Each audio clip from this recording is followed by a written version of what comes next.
সকলকে স্বাগত। আজকে আমরা মরুভূমির জাহাজ উট এই বিষয়ক একটা গল্প পড়ব। মরুভূমির জাহাজ উট। তোমরা সকলেই জানো মরুভূমি, এই যে মরুভূমিতে বেশিরভাগ অঞ্চল বালি থাকে, ঠিক এই রকম চিত্রটা হয়। তো মরুভূমিতে একমাত্র যাতায়াতের অবলম্বন উটকেই বলা হয়ে থাকে। আজও উটটাকেই আদি যুগ থেকে মরুভূমির একটা জাহাজ হিসাবে বলা হয়।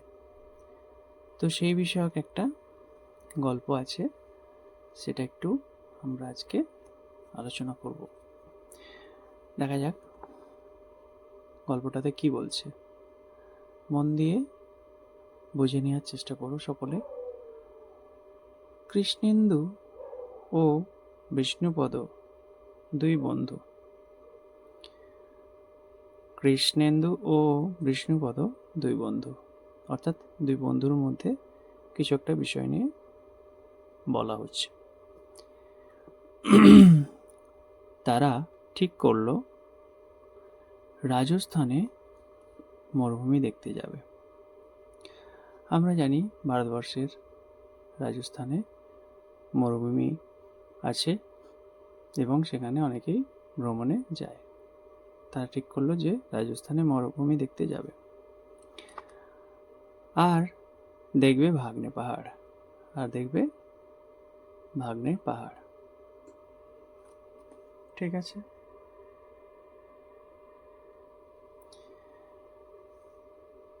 ট্রেন থেকেই তারা প্রথমে দেখলো মরুভূমি। তাহলে বোঝা যাচ্ছে যে তারা ট্রেনে করে গিয়েছিল। ট্রেন থেকেই তারা প্রথমে দেখলো মরুভূমি।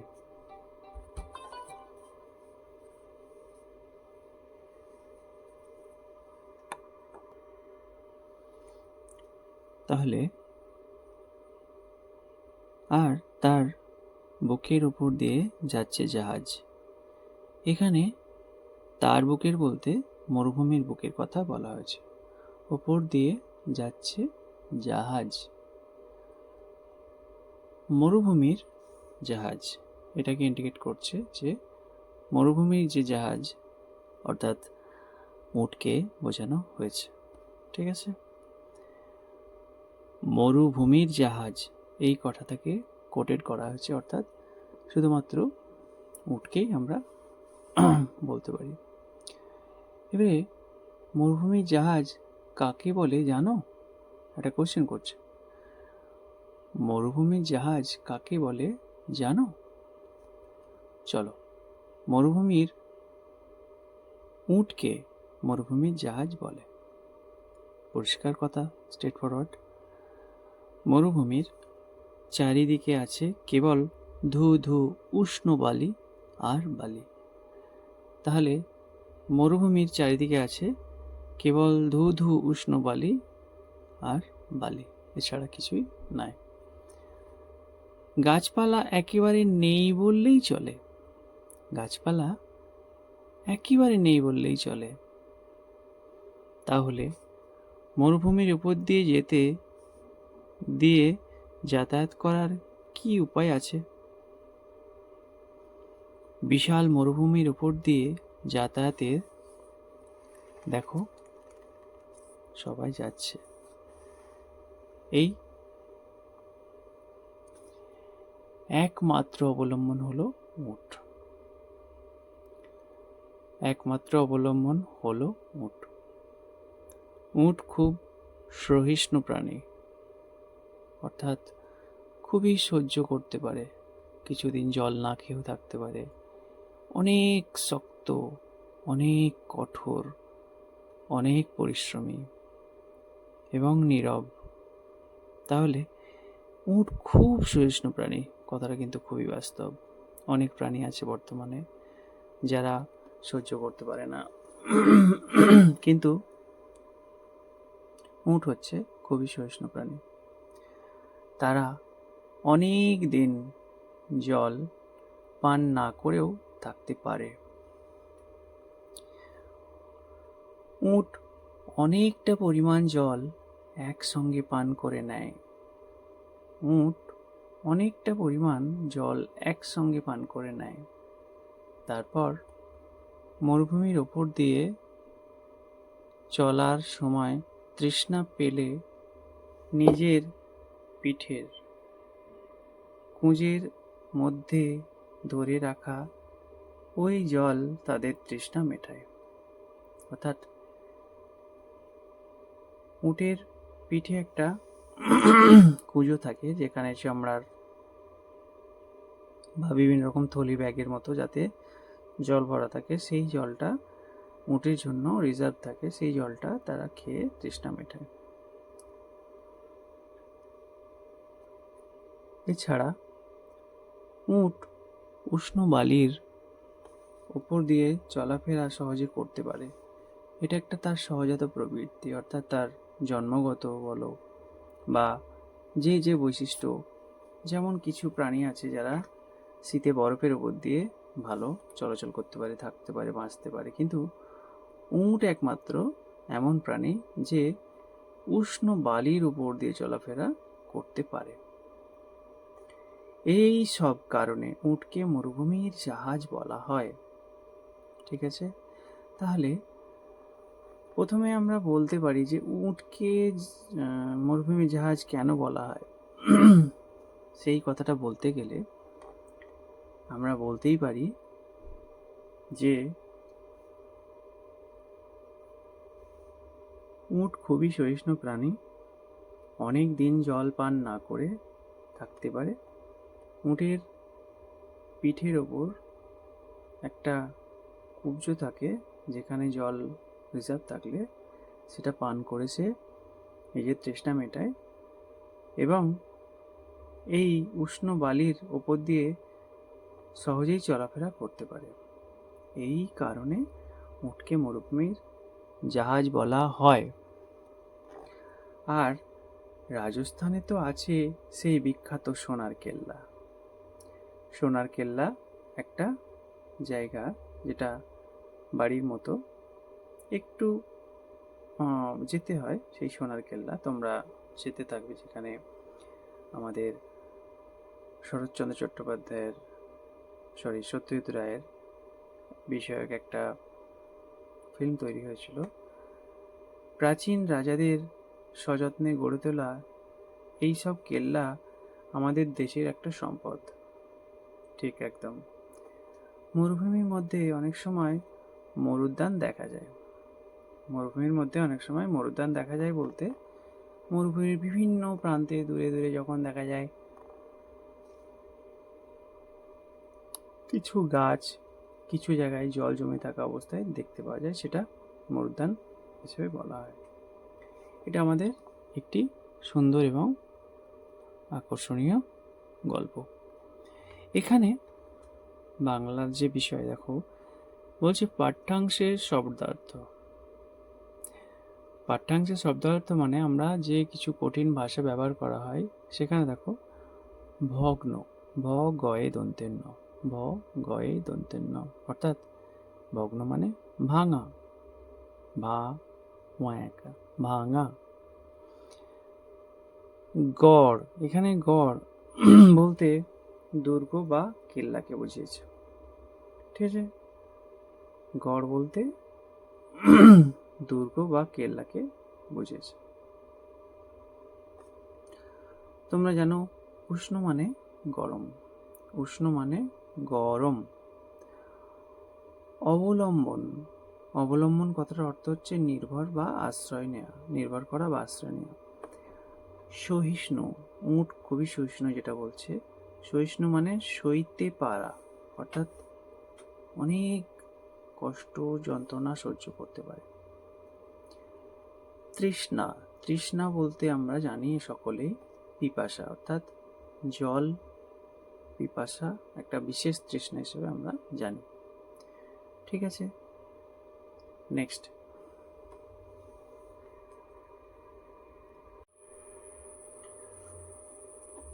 সকলকে আবার স্বাগত। দেখো, যে আমরা বিষয়টা পাঠ্য পড়লাম মরুভূমির জাহাজ উট, সেই বিষয়ের কিছু প্রশ্ন উত্তর বা এমসিকিউ রয়েছে।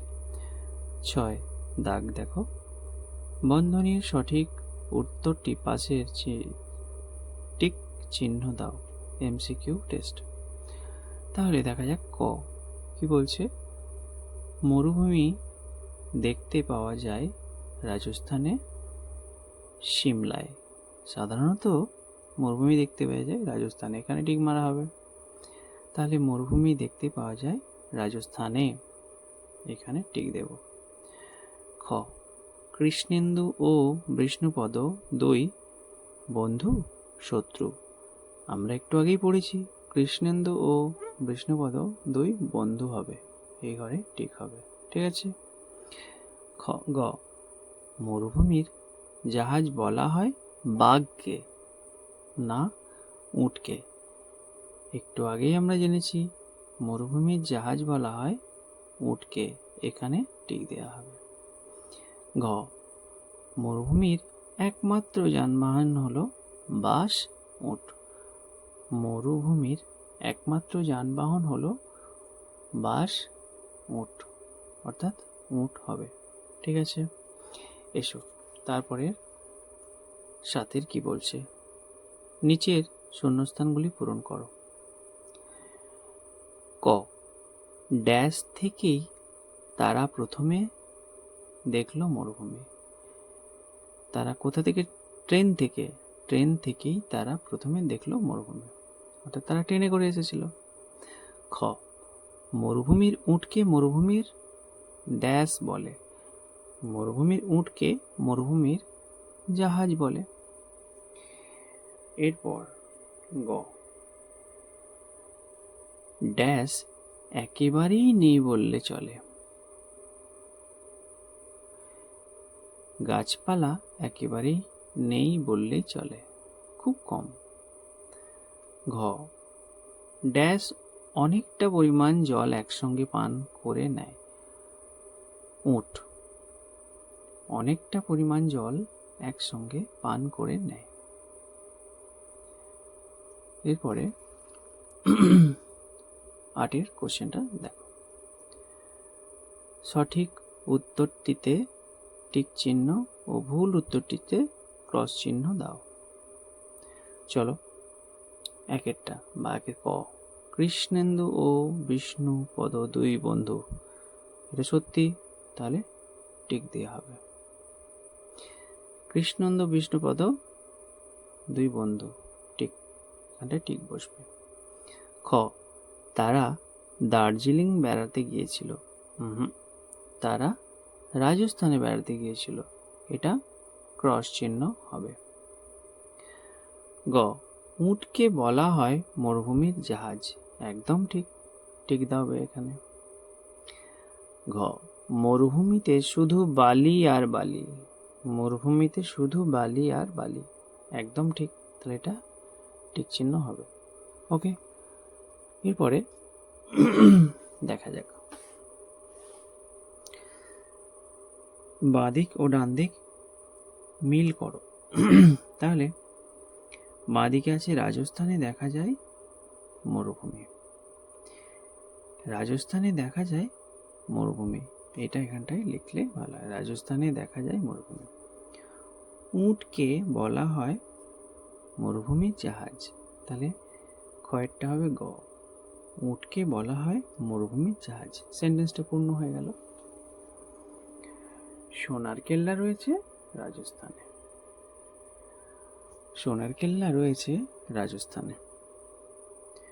মরুভূমিতে দেখা যায় মরুদ্যান। মরুভূমিতে দেখা যায় মরুদ্যান, এই অপশনটা হবে। আশা করি বুঝে নিয়েছো তোমরা সকলে, এটাই লিখবে, করে আমাকে জানাবে করেছে কিনা। নেক্সট আরেকটা গল্পের প্রশ্ন উত্তর, 10 এক কথায় উত্তর দাও। এক কথায় উত্তর দাও। কারা দুই বন্ধু ছিল? কারা দুই বন্ধু ছিল? অবশ্যই কৃষ্ণেন্দু ও বিষ্ণুপদ দুই বন্ধু ছিল। দুই বন্ধু কোথায় যাবে বলে ঠিক করেছিল? রাজস্থানের মরুভূমি দেখতে যাবে। ঠিক আছে, তারা ট্রেন থেকে কি দেখতে পেল? ট্রেন থেকেই মরুভূমি দেখতে পেল।